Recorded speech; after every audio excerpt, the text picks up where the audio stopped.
अतिथी आहे अमोल महादेव दहिवले। आपण बघूया कार्यपरिचय देवीच्या माध्यमातून। प्रत्येक प्रोग्राम या ठिकाणी आम्ही सक्सेसफुल करतो असंच मला वाटतं की अशाच प्रकारे उभ्या त्या ठिकाणी जे काम चालते ते सगळीकडे करावं ही आमची इच्छा आहे। आणि एवढंच माझं आपल्या बौद्धभगवानांना एक विनंती आहे की आपल्या येणाऱ्या पिढीला त्यांनी दिशा देण्याचं काम करावं।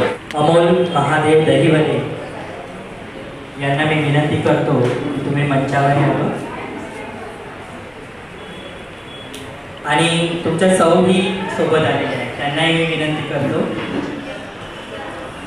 धम्माचे तत्वज्ञान लोकांपर्यंत पोहोचवून तुम्ही समाज प्रबोधनाचे महान कार्य करत आहात। तुमच्या प्रयत्नांनी लोकांमध्ये नैतिकता, शांती आणि सहिष्णुतेचे बीज रुजवले जात आहे। समाजाच्या आध्यात्मिक आणि बौद्धिक उन्नतीसाठी तुमचे योगदान अमूल्य आहे। तुम्ही धम्माचे आणि समाजहिताचे खरे दूत आहात। आपल्या या उत्तुंग कार्याची दखल घेऊन भारतीय भिक्खू संघ, देवदेश प्रतिष्ठान, छवी सहयोग फाउंडेशन आणि संविधान वार्तातर्फे आपल्याला संविधान सन्मान 2024 प्रदान करताना अत्यंत गर्व आणि सार्थ अभिमान आम्हाला वाटत आहे।